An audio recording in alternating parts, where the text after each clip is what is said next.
চাষ হয় না, চাষের সময় যে ধান হয় দেখবেন, মানে ধান যখন ওড়ায় না হাওয়ায় তখন চিটে উঁচু উঠে যায়, আর নীলের ধান বা চাল পায়ের কাছে পড়ে যায়। অর্থাৎ আপনারা হচ্ছেন নীলে, আর যারা চিটে উঁচু তারা রংটা শুনে গেছে, কিন্তু কি কালার যে দিয়েছি সেটা শুনে যায় না। তাই মা বলছি, ও বড় যারা মানে গেছে কুহুল গেছে গেছে সাবনে তরজার মা। ওমা ওনাদেরকে গালাগালি দেব, কারণ মধুবাবুর বায়নায় আমি এসেছি। যদি বেশি কিছু বলি তাহলে সামনের বার যদি না নেয়, একে গরিব মানুষের ছেলে মা, খাবো কি, তা বেশি কিছু বলবো না মা। সেই জন্য বলছি, ও তরজার মানে গেছে কুহুল গেছে গেছে সাবেকে তরজার মা। আর বাঁকা পায়ে ঘাগর পরে আমি নাচি হনুমান। ও তরজার মানে গেছে আর কুহুল গেছে গেছে সাবেকে তরজার মা। আর বাঁকা পায়ে ঘাগর পরে নাচি হনুমান। হ্যাঁ হ্যাঁ, বাঁকা পায়ে ঘাগর পরে নাচি হনুমান।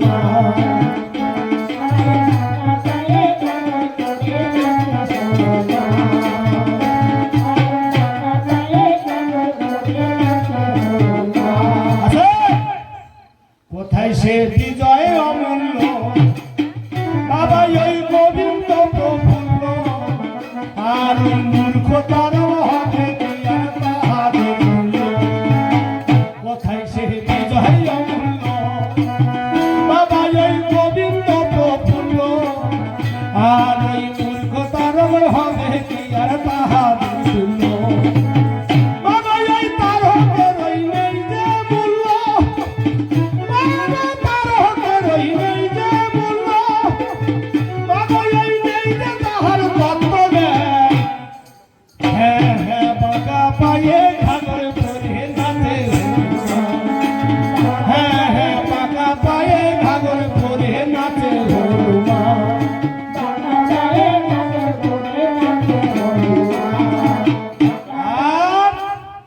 ওদের ফুলতি আর ওই তাম বাবা ওই নুরুনি আর গুড়া। বাবা ওই সমান প্রভু হয় না বাবা নদী আর ওই গান। ওদের ফুলতি আর ওই তাম বাবা ওই নুরুনি আর গুড়া। সমান প্রভু হয় না বাবা নদী আর ওই গান।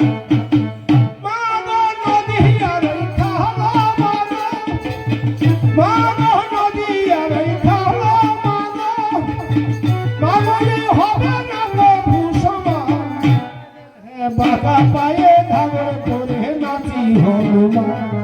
বাঁকা পায়ে ঘাগর পরে নাচি হনুমান।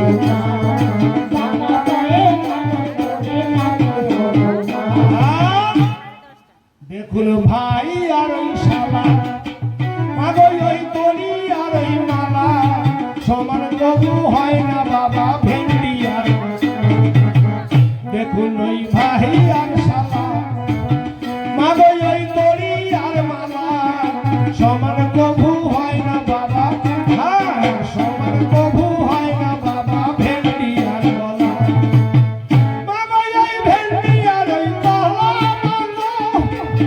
মাগই ওই ভেন্ডি আর ওই কলা মাগো। মাগই ওই হবে না কবু সমান। হ্যাঁ হ্যাঁ, বাঁকা পায়ে ঘাগর পরে নাচি হনুমান।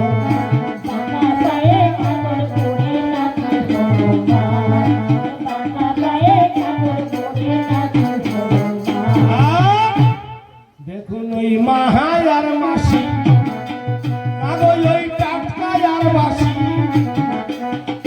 সমান কবু হয় না বাবা পোল্ট্রি আর খাসি। দেখুন ওই মাহাই আর মাসি আগই ওই টাটকায় আর বাসি। সমান কবু হয় না বাবা পোল্ট্রি আর খাসি। পোল্ট্রি আর খাসি মাগো, হ্যাঁ হ্যাঁ পোল্ট্রি আর খাসি মাগো। হবে না কবু সমান। হ্যাঁ হ্যাঁ, হ্যাঁ হ্যাঁ বাবা বেশি কথা বলে দরকার নেই, পরবার আপনাদের লোক উঠে যাচ্ছে। আমার ওই সম্পাদিনী গুণনিধি প্রশ্ন করে গেছেন দান, আমার ওই সম্পাদিনী গুণনিধি আমার ওই করে গেছেন দান, আর ওই প্রশ্নেরও খাতিরে একটা করে গেছে দান। কথায় নাকি মা একটা বিয়ে হচ্ছে, তা সে মেয়েটা ওই মালা নিয়েছে আর তার সাথে তার এক বান্ধবী আছে। এখন যা হয় সেই বান্ধবী আছে, সেই বান্ধবীও গানটা করেছে, তবু একটু গাইতে হবে, না ঠিক মজা আসে না। এইবারে কি করেছে মা, সেই মেয়েটা কি করে, সেই বান্ধবী কি করেছে, মেয়েটার হাতে একটা মালা আছে তো, আর বান্ধবী গান ধরেছে, একটা মালা নিয়ে হরি ধরার আগে গান করবে, একটা মালা নিয়ে রাজকন্যা বর্ষ ভাতে যায়, একটা মালা নিয়ে রাজকন্যা বর্ষ ভাতে যায়, অনেক বড়ই বসে আছে মালা দেবে কারে গহনায়, একটা মালা নিয়ে। এই গানটা মা করেছে। এখন সেই মেয়েটা মা মালা নিয়ে এখন যখন একটা ছেলের গলায় দিতে গেছে, গিয়ে দেখে মা সে ছেলেটার মুখ ভাল্লুকের মতো হয়ে যাচ্ছে। এখন সে মেয়ে সে ভাল্লুকের গলায় কখনো মালা দেয়? এবার সেই মেয়েটা কি করেছে, সে মালাটা নিয়ে আর একটা ছেলের গলায় যেই দিতে গেছে, দেখে তার মুখটা বানরের মতো হয়ে আছে। এই দেখেছে মেয়ে, এবার রেগে গেল, মালা মা গো ছুঁড়ে দিল, মেয়ে এবার রেগে গেল, মালা মা গো ছুঁড়ে দিল, মালা উড়ে উড়ে গেল, মালা উড়ে উড়ে গেল, পড়েছে রুই মাছের গলায়, একটা মালা নিয়ে বেরিয়েছে বর্ষ ভাতে যায়। যা এটা মা রামায়ণের আদি পর্বের ঘটনা। কি না, পর্বত ঋষি ছিল, নারদ ঋষি ছিল, এই দুজন ঋষি ছিল, আর একজন রাজা একটা মেয়ে ছিল, তার নাম হচ্ছে শ্রীমতী। এই শ্রীমতীকে বিয়ে করবে বলেছে পর্বত ঋষি, আবার একে বিয়ে করবে বলেছে ওই নারদ ঋষি। এখন দুজন যখন বিয়ে করবে বলছে, রাজা তখন মনে মনে চিন্তা করছে যে এই দুটো বরকে তো একটা মেয়ে দেওয়া যায় না, তাই চিন্তা করলো মেয়ে যার গলায় বরের মালা দেবে সেই বাবা তার বর হয়ে যাবে। এই চিন্তা করে এইবার মেয়ে কি করেছে, মালা নিয়ে গেছে। এখন এদিকে নারদ ঋষি ভগবানের কাছে গিয়ে বলেছে, আগামী করলে আমি বিয়ে করব, ওই পর্বত ঋষির মুখটা যেন ভাল্লুকের মতো হয়ে যায়। নারদ ভগবান বলেছে তথাস্তু। পরের দিন কিছুক্ষণ পরে পর্বত ঋষি গিয়ে বলছে, আমি কালকের বিয়ে করব, ওই নারদের মুখটা যেন হনুমানের মতো হয়ে যায়। এই যেই বলেছে বাবা, দুজনকেই আশীর্বাদ করেছে, আর নারায়ণ মনে মনে হাসছে যে কালকের বিয়েটা কিরকম হবে একটু দেখব। এই বলে মা নারায়ণ এসে তো যদিও বলেছে আমাদের বিয়েতে এখন প্রচলন হয়েছে সিরিয়াল দেখে, বড় একটা রুই মাছ, তার মুখের ভিতরে বা কাতলা মাছ, তার ভিতরে একটা সুবরি পুড়ে দেয়, আর পান দিয়ে তত্ত্ব দেয়, ওই সিরিয়াল দেখে হয়েছে। ওই সিরিয়ালে তো মাসা সর্বনাশ হয়েছে, তাই না মা? আগে বিরাট ভয় হতো, এখন এক সিরিয়ালে এক নায়িকার 4টে করে বিয়ে হচ্ছে না, বোঝে না, সে বোঝে না কত কি আছে। এখন যাই হোক, এইবার কি করেছে মা, ওই নারদ ঋষি ভাল্লুকের মতো হয়েছে, আর পর্বত ঋষি হনুমানের মতো হয়েছে। তাহলে মেয়ের বিয়ে হলো না। এবার সেই রুই মাছটা ছিল বাবা গলায় দিল, কেননা ভগবান স্বয়ং বাবা মৎস্য অবতার হলো। তাহলে মৎস্য অবতার ভগবান, তাই ভগবানের গলায় পড়েছে। ভগবান একবারে সেই শ্রীমতীকে নিয়ে ঢ্যাং ঢ্যাং ঢ্যাং ঢ্যাং করে বাড়ি চলে এরা দুজন গেছে, গিয়ে বলছে হে ভগবান আমরা বিয়ে করবো বলেছিলাম, তুমি বিয়ে করে চলে এলে, এবং তোমার বেশি দিন থাকবে না। এ লোকে নিয়ে তুমি যেরকম নিয়ে পালিয়ে এসেছো, এবং লোকে এইরকম নিয়ে পালাবে। নারায়ণ বলেছিল ভক্তের মনোবাসনা পূর্ণ করার জন্য আমি সবসময় প্রস্তুত, তবে এ যুগে হবে না, আগত ত্রেতা যুগে আমি রামচন্দ্র হব। আর এ মেয়ে সেই শ্রীমতী সীতা দেবী হবে, এর রাবণ হরণ করবে। আর তোমরা যেরকম ভাল্লুক মুখ আর বানর মুখ হয়েছে, এই দিকের মুখ গিয়ে ওই বউটাকে উদ্ধার করিয়ে আনবে। সেই হচ্ছে মা জাম্বুবান, আর একটা মা হচ্ছে হনুমান। এই তো কথায় জবাব, কথায় গেল মিথ্যা কথা নয়। এদিকে মধুবাবু একটা প্রশ্ন দিচ্ছে, বলে এই আয়নার ওই সময় নাকি, বলে আয়নার ওই সময় নাকি একটা ছেলে ভেসে যাচ্ছে। বাবা এই মরা ছেলে ভেসে যাচ্ছে, একটা বয়স্ক লোক নাকি বাবা তুলে পারে এনেছে। এনে সেই লোকটা চান করতে গিয়েছিল, তার কাঁধে গামছা ছিল, সেই মরা ছেলেটাকে মা ওই ভালো করে মুছে টুছে দিল। দেওয়ার পরে সেই ছেলেটার কানে কানে বলেছে, ফিস ফিস পরিমল বাবু এখানে প্রতি বছর তরজাগান হবে, 10,000 টাকা চাঁদা দিস। এই যেই বলেছে মা, সে ছেলে বেঁচে উঠেছে। সে ছেলে বেঁচে উঠেছে, বলছে এ ছেলেটাকে আর ওকে, এটা সেই নবদ্বীপের কথা নয়, মিথ্যা কথা নয়। নবদ্বীপের কথা মাগো, বলো এই মিথ্যা কথা নয়। বাবা এই একে একে দেবো আমি শুনুনের পরিচয়। বাবা সেই নবদ্বীপের সারঙ্গ নামে এই বৈষ্ণবী একজনই ছিল। তার ওই বয়স এখন 82 বছর, 83 বছর হলো। কোন এই মন্ত্র শিষ্য না, এবার সবসময় ঠাকুর সবাই করিছে গোসাই। সারঙ্গ ঠাকুরের মা 82-83 বছর বয়স। এই 82-83 বছর বয়সে কোন মন্ত্র শিষ্য তৈরি করেনি, বুড়ো হয়ে গেছে। ওই রাত 3টের সময় ওঠে, ঠাকুরের নাম করে, গঙ্গা স্নান করে, চান করে পুষ্প চয়ন করে। পুষ্প চয়ন করতে করতে ঠাকুরকে ভোগ লাগায়, বেলা 3টে বেজে যায়। ভগবান মরে মা ক্ষুধার জ্বালা। তাই আমার ভগবান এই একদিন বাবা স্বপ্ন সেই দিল। তাই ওই ভগবান দেখুন বাবা ওই স্বপ্ন দেশই দিল, বলে ও সারঙ্গ একটা শিষ্য তৈরি করো ভালো। সারঙ্গ বলছে মোটেই না, কোন শিষ্য আমি তৈরি করবো না। তার কারণ ছেলে যদি মা ছেলের মতো হয় তাহলে 8খানা ছেলেতে হবে, আর ছেলে যদি মা ছেলের মতো না হয় 8খানাতেও হবে না। কাকে মন্ত্র শিষ্য করবো, কাকে বিশ্বাস করবো, সে তোমার সেবা করবে না, কিন্তু ঠাকুর ছাড়ে না। ঠাকুর বারবার স্বপ্নাদেশ দেয়। তোমায় একদিন এই বুড়ো সারঙ্গ ঠাকুর রেগে গেছে, রেগে গিয়ে বলছে আজকে প্রথম দর্শন করব, আমি তাকেই মন্ত্র শিষ্য তৈরি করব। বলে রাত 3টের সময় সারঙ্গ ঠাকুর উঠেছেন, উঠে এবার গঙ্গা স্নান করতে যাচ্ছেন। আর কি বলছেন, ওই আমার মন চলো তাই ভ্রমণে, কৃষ্ণ অনুরাগের বাগানে। ওই আমার মন চলো তাই ভ্রমণে, কৃষ্ণ অনুরাগের বাগানে। ওসে তাই বেড়াতে যাবি শান্তি পাবি, ওসে তাই বেড়াতে যাবি শান্তি পাবি।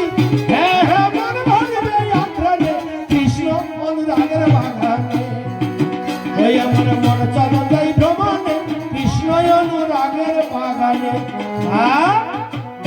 বাগানে 3 জন মালিক, বাবা ওই একজন ইংরেজি, একজন উড়িয়ে, একজন বাঙালি।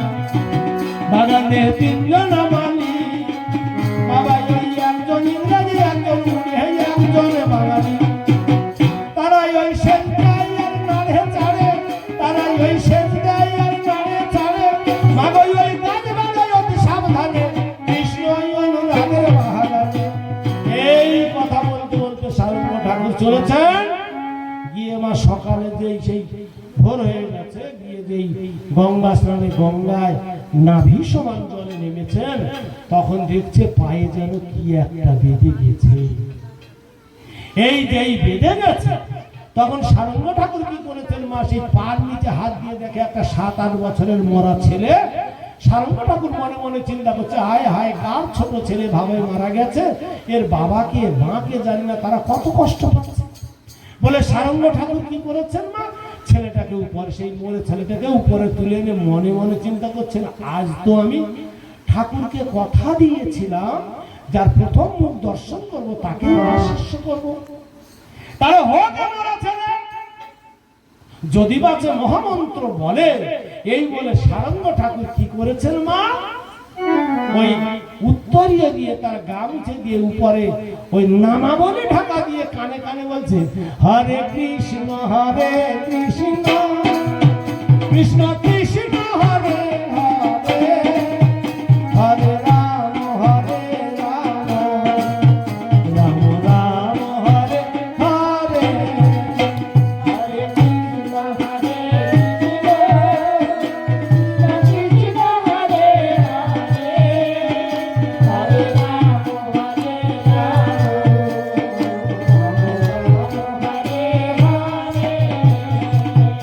হরে কৃষ্ণ কৃষ্ণ কৃষ্ণ হরে হরে, হরে রাম রাম রাম হরে হরে। হরে কৃষ্ণ কৃষ্ণ হরে হরে, হরে রাম রাম হরে হরে।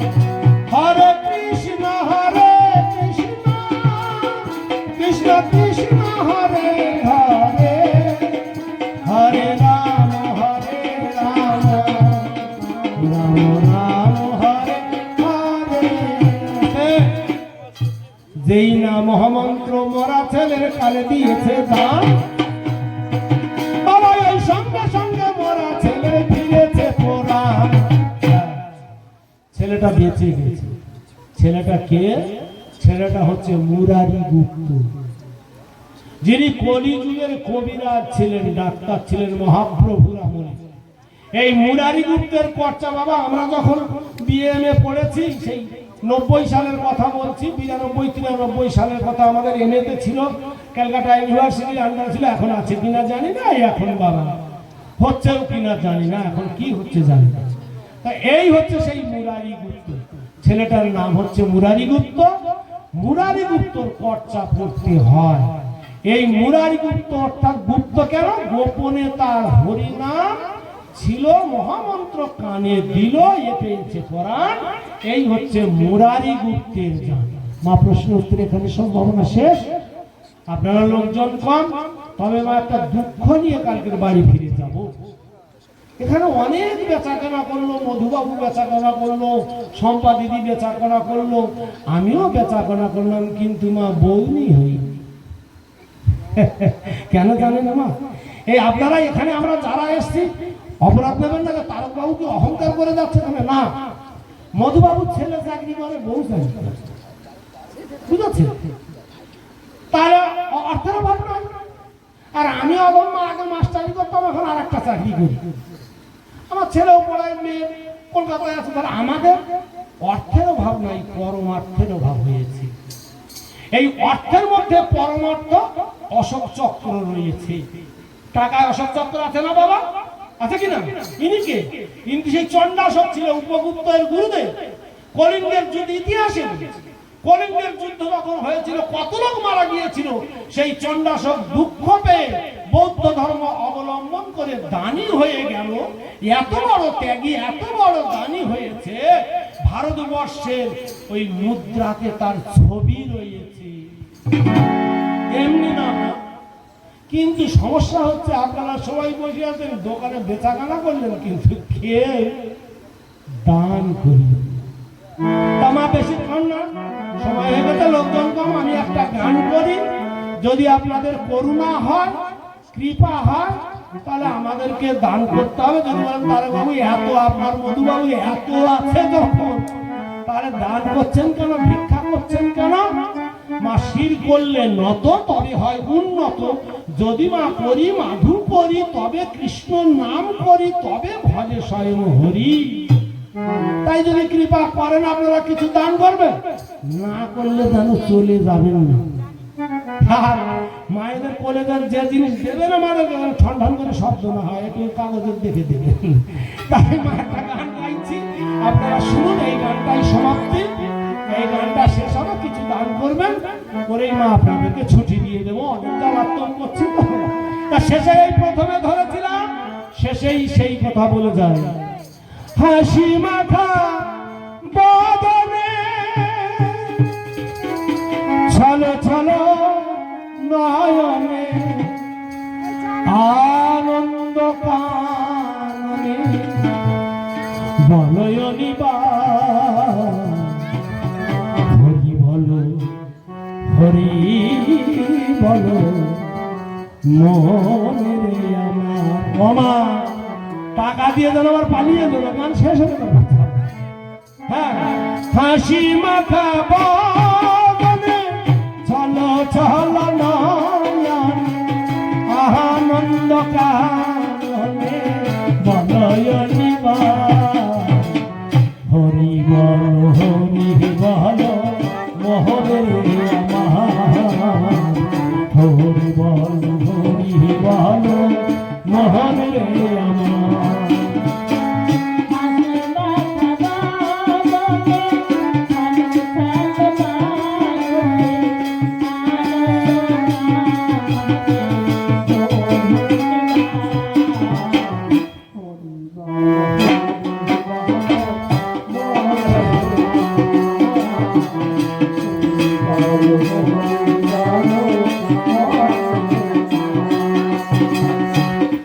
গতি নাই গতি নাই হরি নামে বিনে বাজরে মোহন তুমি তোমার শেষের দিন। গতি নাই গতি নাই হরি নামে বিনে বাজরে মোহন তুমি তোমার শেষের দিন।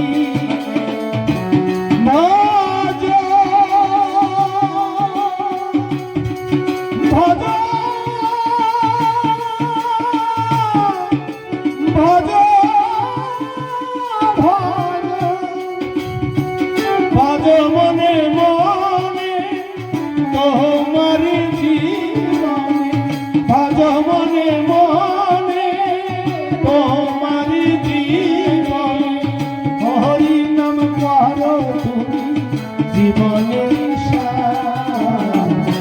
হরি বল, হরি বল মোহনে আমার।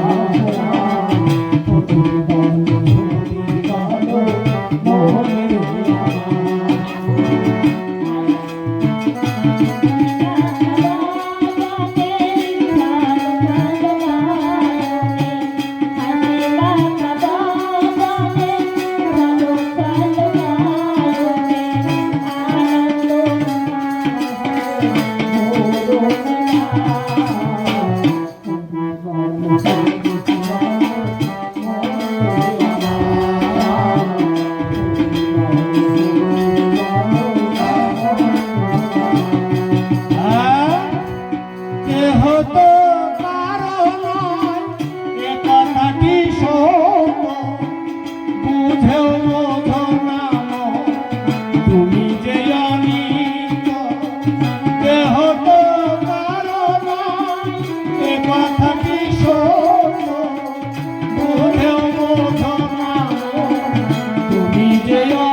দেখো শ্মশানে আগুনের রোশন, ওই দেখো, ওই দেখো, দেখো দেখো, ওই দেখো শ্মশানে আগুনের রোশন, ওই দেখো কবরে মাটির পুড়িতেছে পুড়িতেছে মানবে অহংকার। হরি বল, হরি বল মোহরে আমার।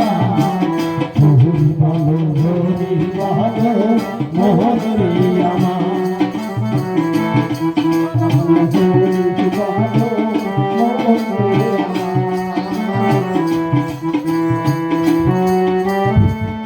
সবাইকে আমার অভিনন্দন এবং ভালোবাসা জানিয়ে বলছি, আমার এই যে আজকে যে তর্জা গান করলেন তার উপর খুব ভালো গান হয়েছে। তা আমার ঠাকুরদাদা প্রাণকুমার মণ্ডল এবং ঠাকুরমা অমলা মণ্ডল এবং ননিবালা মণ্ডল আমার দুটো ঠাকুরমা, এবং আমার বাবা হচ্ছে কালীপদ মণ্ডল, সবাইকে ওনার আত্মার শান্তির কামনা করে আমি ওনার গানে সন্তুষ্ট হয়ে 200 টাকা পুরস্কৃত করছি। জয় জয় শ্রী গুরু জয় গৌর সুজনাথ দেব গৌর। হরে কৃষ্ণ। ওমা, এ 200 টাকা না, 2 কোটি টাকা শেষের দিনে লাগবে না? রামকৃষ্ণ পরমহংসদেব কি করেছিলেন? যেদিন গিরিশ ঘোষ রামকৃষ্ণ পরমহংসদেবকে বলেছিল নটিবিনী দিনে দেখতে যেও, রামকৃষ্ণদেব কি করেছিলেন? ভাগ্নে হৃদয়কে নিয়ে যেতে রামকৃষ্ণদেবকে গিরিশ ঘোষ বেড দিয়ে বলেছিল টিকিট কেটে যাত্রা দেখতে হবে। তা টিকিট কেটে যখন যাত্রা দেখতে হবে, রামকৃষ্ণ পরমহংস যে হ্যাঁ টাকা মাটি, মাটি টাকা, আমার কাছে টাকা কোথায়? না ঠাকুর, তবু টাকা না দিলে হবে না। তাই রামকৃষ্ণ পরমহংসদেব কি করেছেন? ওই 1 আনা পয়সা ছিল, ওই হৃদয়ের আঁচলে হৃদয় থেকে নিয়ে বাবা গিরিশ ঘোষকে দিলে। গিরিশ ঘোষ সঙ্গে সঙ্গে কি করেছে? ঠাকুরের পায়ে জড়িয়ে দিলে, বলছে ঠাকুর সঙ্গে কাম করেছি আমি, এ কোনো কাজে লাগবে না, তুমি যে করি দিয়েছে এটাই পারের করি, এটাই হচ্ছে মা পারের করি। আপনাদের আশীর্বাদ করে আমাকে 200 টাকা দিয়েছে, খুবই ভালো। তাই আপনাদের আশীর্বাদ মশাইয়ের রচনা, দুদিনের যাওয়া আসা তাছাড়া আর কিছু না। আপনাদের আশীর্বাদ মশাইয়ের রচনা, দুদিনের যাওয়া তাছাড়া আর কিছু না। তাই ভাবি মনে আমারই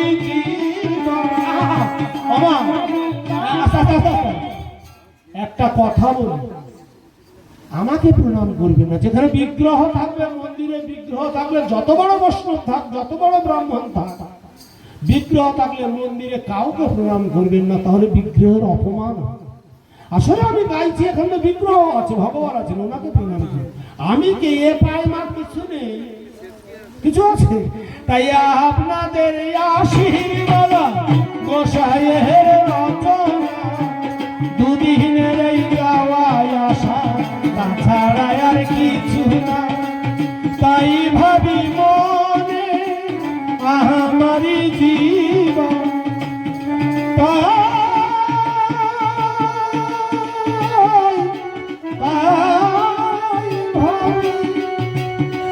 তাই ভাবি মনে আমারই জীবনে আপনাদের পদরে করিব যে সার।